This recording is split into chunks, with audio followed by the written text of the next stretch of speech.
Good afternoon and welcome back. In this series, I've been covering different ways to market your beef once you've got your land purchased, you've started your homestead, you've gone out and you've purchased good beef cattle so that you can start selling a good beef product. You've got calves on the ground, you've got them starting to finish out, and now you need to know, what the heck am I going to do with these animals? How do I sell these guys? What am I going to do to make money on my investment of the cattle of all the money that I've spent on these cattle? We've given some ideas here in parts 1 through 5. Today I've got a couple of more ideas for you, and I would expect this will be the last one. So I'm going to try really hard. It may be a little bit longer than the other ones, but I've got a couple of really good ideas for you, and we'll finish it up on this one here. So let's get started. So previously in parts 1 through 5, I've discussed taking your calves to the livestock auction when they're about 6 months. Wean your calves, take them up to the market, and follow kind of the old traditional method of selling your calves. I've also talked about taking your calves, your yearlings, to a butcher and trying to sell to a butcher locally if they're interested in purchasing some steers or some finished heifers, whatever you've got.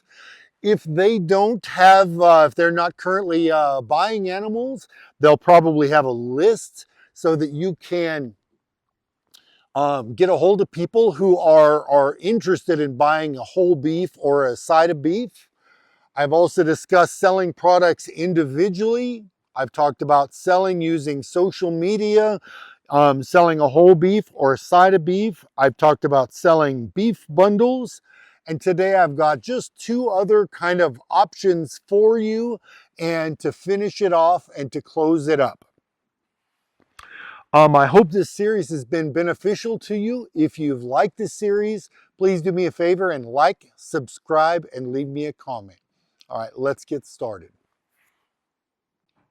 So today what I'm going to talk about is selling basically shares.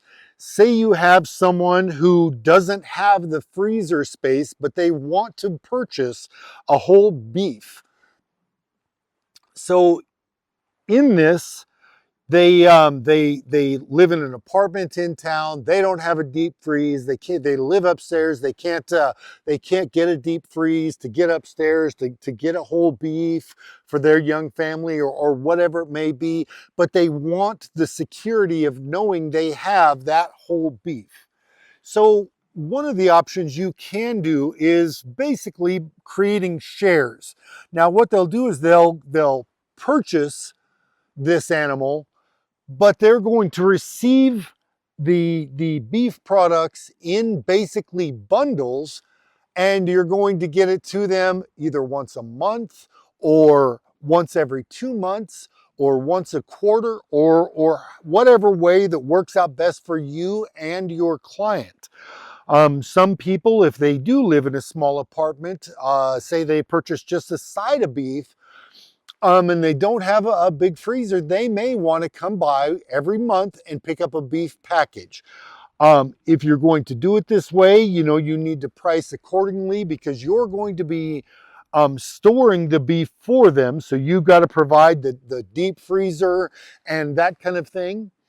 One of the benefits of this is that the customer doesn't have to go to the store every month and, okay, I need 10 pounds of ground beef and I need this and I need that.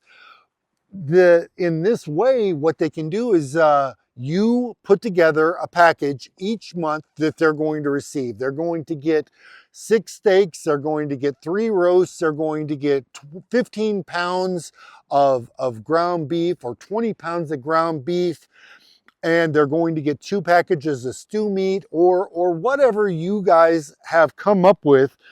And each month they will get this box as they stop by, and they'll come and grab this box that you've got packaged for them. Now you keep their beef in your freezer. As it gets close to that time of month, you package up their bundle. It's ready for them. You guys agree to meet Saturday morning at 10 o'clock. They stop by. They give you They stop by, you give them their beef bundle. Typically when you do something like this, you have them pay in advance. They pay you for the full side of beef or the full beef or whatever it may be. And then that way, you know it's sold. You're not sitting on beef that okay, in 4 months, now they don't have the money. And you're just kind of, you're stuck with the beef, and you've got to now market the beef and sell it individually or as in bundles again. So this is actually good for a couple of different people. It gets your name out there. You're helping out people who otherwise wouldn't be able to buy a side of beef or a whole beef, and they're happy, you're happy, everybody turns out to be happy in the process.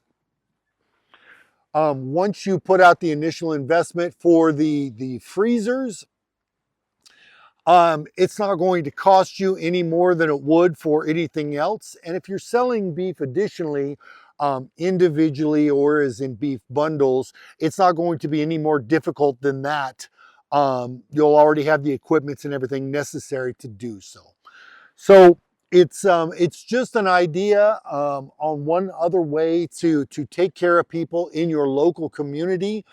And it's another way to get your foot in the door. Say you've got this growing young family, and as they become a little better off, they may move into a home or be able to get a deep freezer, and now they'll be able to purchase a whole beef or a side of beef from you direct. And so you've already built a client, offering them products that they otherwise wouldn't have been able to get. Due to that, due to living in an apartment or whatever. The last thing I'm going to talk about is one method that one of the local ranchers here, I guess I would call them farmers and ranchers. They've got both cattle and they grow crops. So with this ranch, the wife is really savvy, business savvy, and she really puts in time and effort into her products. She has gone to a lot of the local restaurants. She has sold their products through these restaurants. Obviously, she's put in a lot of legwork. She spent a lot of time building a reputation with these restaurants. She serves them as they want a steak that is, say, 1.5 inches thick, or they want prime rib that is this type of product, or whatever it is that she's marketing. So she's spent a lot of time taking steaks to the clients, to these restaurants, letting the restaurant owners or managers try the products, and marketing this really aggressively to local restaurants in the area. She's done very well by doing this. She's created quite the reputation, and many of the local restaurants are very proud to be selling those products. So this is also another method or another idea for you to market your products locally, to sell your products directly to restaurants or restaurant owners or whatever in your area. It does take a little more legwork, and it does take quite a bit more business savvy. You've got to be really good at marketing, and you've got to be really willing to talk to managers, business owners, and different things like that, to sell your product to these clients. This is going to wrap up the series on marketing your animals. I sure appreciate your time. If you've gotten anything out of these videos, please do me a favor and like, subscribe, and leave me a comment. Thank you all very much. Have a great day.